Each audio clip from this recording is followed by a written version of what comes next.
Hi students, welcome to our channel Hindi Gyan मंदिर।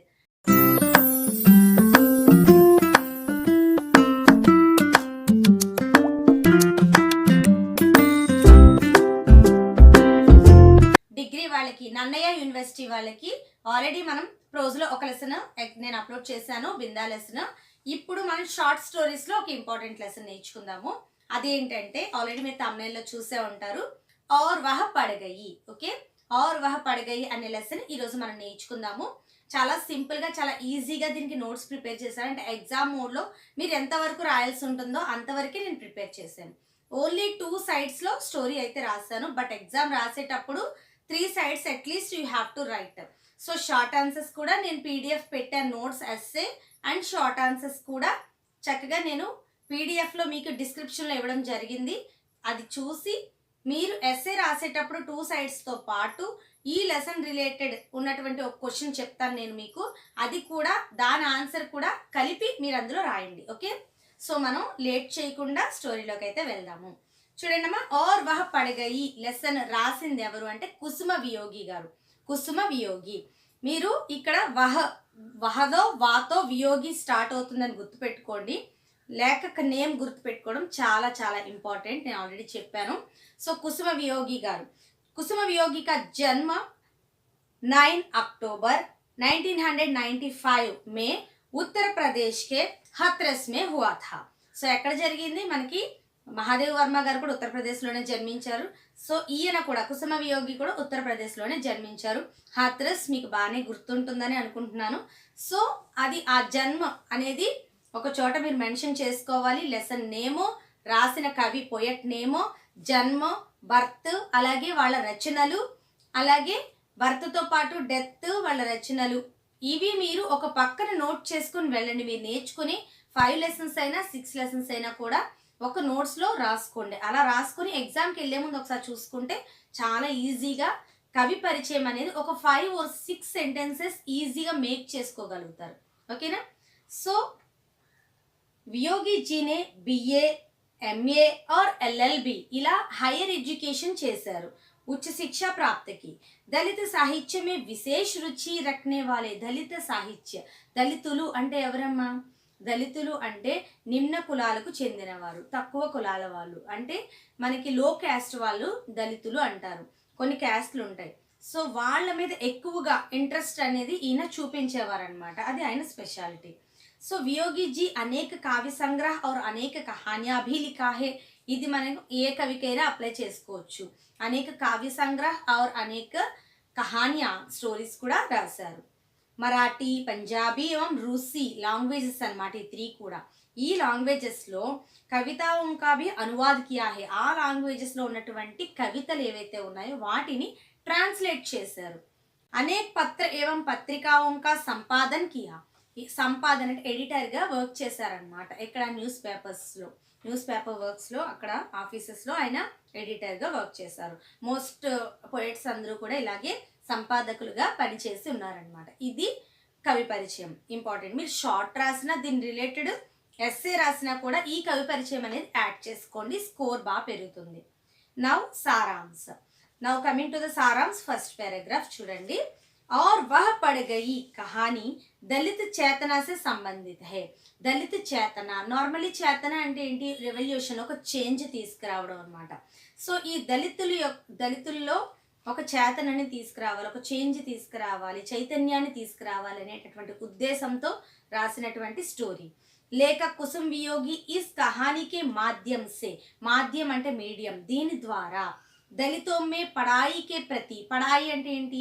Studies, శిక్ష, education అనమాట. ఎడ్యుకేషన్ పట్ల రుచి జగానా చాతే హే. రుచి అంటే ఇంట్రెస్ట్. నానా మీనింగ్స్ ఎవరికైనా తెలియకపోతే డెఫినెట్గా మీనింగ్స్ రాసుకోండి. సో ఇంట్రెస్ట్ అనేది మేల్కొల్పాలని చూస్తున్నారు. So coming to the next paragraph. కహానీకే అనుసార్ అంటే ఈ స్టోరీ ద్వారా చేతన దళిత కస్బేకి ఏక్ లడికి హే. ఇక్కడ ఒక అమ్మాయి పేరు చేతన అని పెట్టారు ఈ స్టోరీలో. సో ఆ అమ్మాయి ఎక్కడికి? దళితులకి సంబంధించినటువంటి, కస్బే అంటే ఒక టౌన్, ఒక ఏరియా అని వస్తుంది అనమాట. సో ఈ దళిత వర్గానికి సంబంధించినటువంటి ఒక అమ్మాయి. వహ 10वीं कक्षा पढ़ने वाली है. She studying 10th class. उसकी माता का नाम श्यामो है. అంటే हर मदर नेम इज श्यामो। जो मोहल्ले को कमाने का काम करता है, मोहल्ले को कमाने माने సాఫ్ करना, క్లీన్ చేయడం, అంటే ఈ డ్రైనేజ్ క్లీనింగ్ వర్క్స్ అవి ఉంటాయి చూసారా, అటువంటి వర్క్ ఆవిడ చేస్తారనమాట. एक दिन लेखक की बेटी उससे कहती है कि వన్ డే మన లేఖక్ వాళ్ళ కూతురు వచ్చి లేఖక్తో చెప్పిందంట, ఏమని, రాస్తే పర్, రాస్తే అంటే ఏంటి, వే, దారిలో, శ్యామో అపని బేటీ చేతనాకో, అంటే వాళ్ళ కూతురు, ఎవరిని, చేతనానమాట, శ్యామ కూతురు చేతన కదా, సో చేతనాని జాడుసే పీట్ రహీ హే, జాడు అంటే ఏంటి, చీపిరి కట్ట అనమాట, సో ఆ చీపిరి కట్టతో పీట్ రహీ హే, పీట్ అంటే బీటింగ్, కొడుతూ ఉంది. లేఖక్ జాకర్ ఉసే చుడాతే హే, ఆ లేఖక్ వెళ్ళి విడిపిస్తాడనమాట, ఎవరిని, వాళ్ళని, ఆ అమ్మాయిని పక్కకు తప్పిస్తాడు కొడుతూ ఉంటే. కారణ్ పూछने पर లేఖక్ కారణ్ పూछते హే, అక్కడ మనకి ఏంటమ్మా ఏం జరిగింది అని అడుగుతారు కదా, సో అలా అడిగినప్పుడు కారణ్ పూछने पर श्यामो कहती है कि చేతన పుస్తైని దందా కర్నా నహి చాహతి, అంటే ఈ చేతన పుస్తైని దందా అంటే ఏంటమ్మా, కుల వృత్తి, అంటే ప్రొఫెషన్స్, ఏదైతే పేషా అంటారు ప్రొఫెషన్స్ అన్నమాట, తరతరాల నుంచి వచ్చేటటువంటి ఫాదర్స్ చేసేటటువంటి వర్క్స్ చూసారా, ఇప్పుడు ఫాదర్ ఏదైతే వాళ్ళ సన్ను కూడా అందులోనే తీసుకువెళ్తూ ఉంటారు, సో అలా కుల వృత్తి అనేది చెయ్యరంటుంది, అంటే ఈవిడ డ్రైనేజ్ క్లీనింగ్ చేస్తూ ఉంటారు, లేదా స్ట్రీట్ క్లీనింగ్ కానీ ఆ వర్క్ ఈ అమ్మాయి చేయనంటుంది. లేఖక్ పూछने पर, చేతనాన్ని అడిగితే చేతన कहती है कि, చేతన ఏం చెప్పింది, ఉస్కి మా ఉస్సే భీ పుస్తైని దందా కర్వానా చాహతీ హే, వాళ్ళ మదరు తన చేత కూడా ఈ కుల వృత్తిని చేయించాలనుకుంటున్నారు. జిసే వహ్ పసంద్ నహీ కర్తీ, ఏదైతే తనకి ఇష్టం లేదో అదే నా చేత చేయించాలని మా అమ్మ అనుకుంటుంది అని తను చెప్పి బాధపడుతుంది. వహ్ ఆగే పడాయి కన్నా చాహతీ హే, ఇంకా ఫర్దర్ స్టడీస్ చేద్దామని అనుకుంటుంది చేతన. ఓకే, శ్యామో కి షికాయత్ హై కి, సో శ్యామో షికాయత్ మీన్స్ కంప్లైంట్, శ్యామో ఏం కంప్లైంట్ ఇచ్చిందంట, ఉస్కా పతి సుబహ్ షామ్ దారు పీతా హై, సో తన హస్బెండ్, శ్యామో వాళ్ళ హస్బెండ్ అంటే చేతన ఫాదర్ మార్నింగ్ నుంచి ఈవినింగ్ వరకు కూడా డ్రింక్ చేస్తూనే ఉంటారు. और उसे परिवार की जिम्मेदारी का ख्याल नहीं, परिवार मीन्स ఫ్యామిలీ, జిమ్మేదారీ మీన్స్ రెస్పాన్సిబిలిటీ, సో ఈ ఫ్యామిలీ రెస్పాన్సిబిలిటీ అనేది ఆయన శ్రద్ధ పెట్టరు. ఖ్యాల్ నహి అంటే దాని మీద అసలు కాన్సన్ట్రేట్ చెయ్యరు. అత్త పరివార్ కు చలానే కే లియే, అంటే ఫ్యామిలీని రన్ చేయడం కోసం, ఉసే కుచ్ నా కుచ్ కామ్ కర్నా పడతా హై, అంతే కదా, ఫ్యామిలీ రన్ చేయాలంటే they have to earn money, so ఖచ్చితంగా they should do work, compulsory ఏదో ఒక వర్క్ అనేది వాళ్ళు చెయ్యాలి. సో కుచ్ నా కుచ్ కామ్ కర్నా పడతా హై, ఏదో ఒక పని ఖచ్చితంగా చెయ్యాలి. అగర్ చేతనా భీ కామ్ మే ఆ జాతీతో, ఇన్ కేస్ ఒకవేళ చేతన కూడా వర్క్లోకి వస్తే ఉస్కా బోజ్ జరా హల్కా హోతా హై, అంటే తన బోజ్ అంటే బరువు, బర్డెన్ అనమాట, తన బర్డెన్ కొంచెం తేలిక అవుతుంది, హల్కా హోతా హై అంటే తేలిక అవుతుంది అని చెప్తుంది. పర్ లేఖక్ సంఝాతే హై కి, కానీ లేఖక్ ఏం చెప్పాడంట, సంఝానా అంటే అర్థమయ్యేలా చెప్పడం, లేఖక్ సంఝాతే హై కి చేతన హోన్హార్ లడ్కీ హై, హోన్హార్ అంటే హోషియార్, అంటే క్లవర్ గర్ల్, ఇంటెలిజెంట్ గర్ల్. और उसे काम में मत बुलाना, మత్ అంటే don't, please don't call her in this work, ఈ వర్క్లోకి ఆ అమ్మాయిని పిలవద్దు అని అర్థమయ్యేలా శ్యామోకి చెప్పారు, ఎవరు, మన లేఖక్. वे चेतना को अंबेडकर जीवन दर्शन नामक पुस्तक देकर पढ़ने को कहते हैं, ఆయన చేతనకి అంబేద్కర్ అనేటటువంటి, అంబేద్కర్ జీవన్ దర్శన్ అనేటటువంటి ఒక బుక్, ఆ పేరుతో ఉన్నటువంటి ఒక బుక్ ఇచ్చి చదవమన్నారు. వై, ఎందుకు చదవమన్నారు, వై బికాస్, ఎందుకంటే అక్కడ అంబేద్కర్ గారు కూడా తన లైఫ్లో ఇటువంటి చాలా ఫేస్ చేశారు. సో లో కేసులో ఉండి ఎన్నో ప్రాబ్లమ్స్, అంటే అంటరానితనమని, ఆయన్ని చాలా క్లాస్లో కూడా రానివ్వకుండా, ముట్టుకోనివ్వకుండా చాలా దూరం పెట్టి ఆయన ఎంతో బాధ పెట్టారనమాట. సో ఆయన ఎంతో ఎత్తుకు ఎదిగారు, అన్ని కష్టాల్లో కూడా ఆయన ఎంతో ఎత్తుకు ఎదిగి మన రాజ్యాంగాన్ని రాశారు ఆయన. సో ఇప్పుడు అందుకే ఆ బుక్ ఇచ్చి తనలో ఒక చేంజ్ని తీసుకురావాలని ఆ బుక్ ఇచ్చి చదవమని మన లేఖక్ చెప్పారనమాట. ఇప్పుడు बाद में लेखक को पता चलता है कि తర్వాత లేఖకి తెలిసిందంట ఏమని, చేతన मन लगाकर पढ़ाई करती है. చేతన మనసు పెట్టి అంటే చదవడం వేరు, మనసు పెట్టి ఇంట్రెస్ట్తో కాన్సన్ట్రేషన్తో చదవడం వేరు. సో మన్ లగాకర్ పడాయి కర్తే హే, చాలా ఇంట్రెస్ట్గా కాన్సన్ట్రేట్గా చదువుతుంది అని లేఖకి తెలిసింది తర్వాత.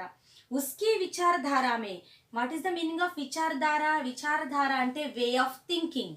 తన ఆలోచన విధానంలో బహుత్ పరివర్తన ఆతా హై, చాలా చేంజ్. పరివర్తన అంటే చేంజ్, చాలా చేంజ్ వచ్చిందనమాట ఆ బుక్ చదివిన తర్వాత. అచానక్, అచానక్ మీన్స్ సడన్లీ. అచానక్ एक दिन श्यामो आकर कहती है कि సడన్ గా ఒకరోజు శ్యామో వచ్చి చెప్పిందంట ఏమని, చేతనకు బుఖార్ హో గయా. బుఖార్ అంటే ఫీవర్, చేతనకి ఫీవర్ వచ్చింది. और वह खाट पर पड़े, खाट मीन्स बेड, बेड మీద పడి ఉంది. లేఖక్ का ही नाम ले रही है, లేఖక్ పేరే తలుచుకుంటూ ఉంది. లేఖక్ చేతన को देखने चलते हैं, లేఖక్ చేతనని చూడటానికి వెళ్తారు. యాక్చువల్లీ నేను ఇక్కడ కొంత మీకు స్కిప్ చేసి పెట్టాను, నేను స్కిప్ చేసి రాశాను. ఇంకా ఎడిషనల్గా ఇందులో ఉంది ఏంటంటే, ఇక్కడ మనకి లేఖక్ వాళ్ళ ఇంటికి ఎప్పుడైతే వెళ్తారో అక్కడ సరౌండింగ్స్ అన్ని అబ్జర్వ్ చేస్తారు. ఆ సరౌండింగ్స్ అంటే యాక్చువల్గా ఇలాంటి వర్క్స్ చేసే వాళ్ళ ఏరియాస్ కానీ హౌసెస్ కానీ అంత నీట్గా అలా ఉండవు అనమాట. సో వాళ్ళు వాళ్ళు చేసే వర్క్ ఏంటి, క్లీనింగ్ కనుక దాని రిలేటెడ్ అంతా కొంచెం డర్టీ కానీ ఏదైనా చెత్త కానీ ఇలా స్మెల్ రావడం కానీ ఇటువంటివి జరుగుతూ ఉంటాయి. దాన్ని అంతా ఇందులో ఈ స్టోరీలో ఎక్స్ప్లెయిన్ చేశారనమాట. సో ఆ వాతావరణాన్ని తట్టుకోవడం నార్మల్ పీపుల్కి కష్టం, బట్ వాళ్ళు మాత్రం అదే ఇంకెక్కడికి వెళ్తారు, వాళ్ళకి నో అదర్ ఆప్షన్. ఖచ్చితంగా ఏదైతే వాళ్ళ ప్రొఫెషనో వాళ్ళ వర్క్ అదే అయినప్పుడు మార్నింగ్ నుంచి ఈవినింగ్ వరకు అంటే డే అండ్ నైట్ కూడా కంపల్సరీ వాళ్ళు అక్కడే ఉండాలి. అది వాళ్ళకి ఎంత కష్టం చూడండి. మనం కూడా ఎవ్రీడే చూస్తాము, డస్ట్ తీసుకెళ్ళడానికి వస్తూ ఉంటారు, మనం వేసిన కసేపే చాలా స్మెల్ అనుకుంటూ వేస్తూ ఉంటాము, బట్ వాళ్ళు త్రూ అవుట్ ఆ వర్క్ చేసినంతసేపు ఆ స్మెల్ భరిస్తూనే ఉంటారు. అది వాళ్ళ ప్రొఫెషన్ అనమాట. సో వాళ్ళ మీద ఎక్కువ కాన్సన్ట్రేట్ చేసి ఇక్కడ లేఖక్ ఇలా ఈ విధంగా స్టోరీ రాయడం అనేది జరిగిందనమాట. నౌ నెక్స్ట్ ఔరుసే ధైర్య దేతే హే, లేఖక్ ఇంటికి వెళ్ళి ఆ అమ్మాయిని పలకరించి ధైర్యాన్ని ఇస్తారు, ధైర్యంగా ఉండమ్మా నీకు తగ్గిపోతుందని. లేఖక్ ఉసే సర్కారీ హాస్పిటల్ మే భర్తీ కర్తే హే, లేఖక్ ఆ అమ్మాయిని గవర్నమెంట్ హాస్పిటల్లో జాయిన్ చేస్తారు. కుచ్ దినోं बाद చేతన స్వస్థ హోకర్, స్వస్థ అంటే హెల్దీ, హెల్దీ అయిపోయి घर वापस लौटती है, చక్కగా ఇంటికి రిటర్న్ అవుతుంది. कई दिनों के बाद चेतना अपनी माँ के साथ लेखक के घर मिठाइयाँ लेकर आती है. చాలా రోజుల తర్వాత చేతన వాళ్ళ మదర్ శ్యామోతో కలిసి లేఖక్ వాళ్ళ ఇంటికి వెళ్తుంది, అంటే వియోగి గారి ఇంటికి వెళ్ళి మిఠాయియా లేకర్ అంటే స్వీట్స్ తీసుకొని వెళ్తుంది. వా ఖుషీసే కహతీ హై కి, చాలా హ్యాపీగా, ఖుషి అంటే హ్యాపీ, చాలా హ్యాపీగా చెప్తుందంట ఏమని, కి ఉస్నే బిఏ కి పరీక్ష ప్రథమ శ్రేణి మే పాస్ కి. సో బిఏ ఎగ్జామ్లో అమ్మాయి ఫస్ట్ క్లాస్లో, ప్రథమ శ్రేణి అంటే ఫస్ట్ క్లాస్ అనమాట. సో ఫస్ట్ క్లాస్లో అమ్మాయి పాస్ అయ్యిందని. ఇప్పుడు ఇప్పుడు బిఏ అంటే తక్కువగా ఉంది కానీ, బట్ బిఏ అనేది చాలా హయ్యర్ ఎడ్యుకేషన్ ఒకప్పుడు. ప్రథమ శ్రేణి అంటే ఫస్ట్ క్లాస్, అంటే అన్ని సబ్జెక్ట్స్లో కూడా 60 మార్క్స్ అబోవ్, 60 మార్క్స్ అబోవ్ వస్తే ఫస్ట్ క్లాస్గా కన్సిడర్ చేసేవారు. సో అది చాలా గ్రేట్ ఆ డేస్లో, 1900స్లో. ఇస్తే లేఖక్ బహుత్ ఖుష్ హోతే హే, ఆయన చాలా హ్యాపీగా ఫీల్ అయ్యారు. ఇతని కఠిన పరిస్థితియో మే భీ, ఇన్ని కష్టాలు, ఇంత కఠినమైన పరిస్థితుల్లో కూడా, ఇన్ని హార్డ్ సిచ్యువేషన్స్లో కూడా చేతన ఇతని ఊంచి పడాయి ప్రాప్త కర్గయి, అంటే చేతన ఇంత హయ్యర్ ఎడ్యుకేషన్ని పొందగలిగింది, చదవగలిగింది. ఆనంద్ సే ఉస్కి ఆంఖో మే ఆంసూ ఆ జాతే హే, చాలా ఆనందంతో సంతోషంతో, ఆనంద బాష్పాలు అంటారు చూసారా, సో హ్యాపీ టియర్స్. సో అలా లేక కళ్ళల్లో నుంచి హ్యాపీ టియర్స్ అనేవి వస్తున్నాయి. వే మన్ హీ మన్ కహనే లగ్తే హే కి, ఆయన మనసులోనే అనుకుంటున్నారు ఏమని, ऐसे माहौल में भी और वह పడి గయి, అంటే ఇన్ని కష్టాల్లో కూడా, ఇలాంటి ఎన్విరాన్మెంట్లో, ఇలాంటి సిచ్యువేషన్స్లో కూడా ఆ అమ్మాయి చదువుకుంది అని మనసులోనే లేఖక్ చాలా సంతోషించారనమాట. సో ఇప్పుడు అర్థమైంది కదా శీర్షక్ టైటిల్ ఎందుకు మనకు అలా పెట్టారు, ఔర్ వహ పడగయి అని. సో ఇందులో మీకు అడిగేటటువంటి షార్ట్ క్వశ్చన్స్ ఏంటి, సో నేను పీడిఎఫ్లో మీకు షార్ట్ క్వశ్చన్స్తో కూడా పెడుతున్నాను. 2 short questions and 1 essay is important. చేతనాక చరిత్ర చిత్రన్ కీజియే. చేతనాక చరిత్ర చిత్రన్ అంటే క్యారెక్టర్. చేతన క్యారెక్టర్ గురించి రాయండి. Again you have to write కవి పరిచయ్ and I gave there only in 3 lines. సింపుల్గా కవి ఎవరు, ఆయన దేని గురించి ఇందులో రాశారన్నది ఇచ్చాను 3 లైన్స్లో. అండ్ నెక్స్ట్ క్వశ్చన్ అంతా కూడా మీరు రీడ్ చేస్తే క్లియర్గా, అంటే ఆల్రెడీ సారాంశం విన్న వాళ్ళకి ఇది ఈజీగానే అర్థమవుతుంది. లేదు మేడం షార్ట్స్ కూడా ఎక్స్ప్లెయిన్ చేయండి అని ఎవరైనా కావాలి అంటే నాకు కామెంట్ సెక్షన్లో కామెంట్ చేయండి. అప్పుడు నేను షార్ట్స్ కూడా స్పెషల్గా వేరే వీడియో చేసి పెడతాను. Another question is short question for 5 marks. और वह पढ़ गई कहानी में वर्णित सामाजिक वातावरण पर प्रकाश डालिए. సామాజిక్ వాతావరణ్ అంటే ఈ దళితుల యొక్క ఆ టైంలో దళితుల యొక్క సిచ్యువేషన్ ఎలా ఉండేది, సొసైటీలో ఎలా ఉండేది, వాళ్ళ పరిస్థితి ఎలా ఉండేది అనేది ఇక్కడ వర్ణించడం జరుగుతుంది ఈ క్వశ్చన్లో. అదే మనకి ఇంపార్టెంట్ క్వశ్చన్ కూడా. అండ్ నెక్స్ట్ సారాంశం చెప్పాను కదా, 2 సైడ్స్ నేను ఇచ్చాను. ఆ 2 సైడ్స్ మీరు రాసిన తర్వాత ఈ సామాజిక వాతావరణ అనే 3rd క్వశ్చన్ ఏదైతే ఉందో దాని ఆన్సర్ కూడా ఆ ఎస్సేకి యాడ్ చేసుకోండి. And one more thing I'm telling again and again, మీరు క్వశ్చన్ పేపర్ చూసినప్పుడు ఎస్సే ఏం రాయాలనుకుంటున్నారో ఫస్ట్ టిక్ చేసుకొని పైన మనకి ఫస్ట్ హెడ్లో షార్ట్ ఆన్సర్స్ ఉంటాయి. ఈ 2 లెసన్స్ రిలేటెడ్ షార్ట్ ఆన్సర్స్ని టిక్ చేసుకోండి. ఓకేనా? అలా అయినప్పుడు మీరు ఇక్కడ ఎస్సే రాసినప్పుడు ఆల్రెడీ మీరు షార్ట్ ఆన్సర్స్ రాసి ఉంటారు కనుక, సో ఆ రాసిన షార్ట్ ఆన్సర్ని దీనికి అటాచ్ చేసుకోవచ్చు. అప్పుడు మీకు మ్యాటర్ కూడా పెరుగుతుంది, టైం కూడా సేవ్ అవుతుంది. ఇది ఒక ట్రిక్ మాత్రమే. ఓకేనా? సరేనా? Bye. Prepare well. Will meet in next video. Bye.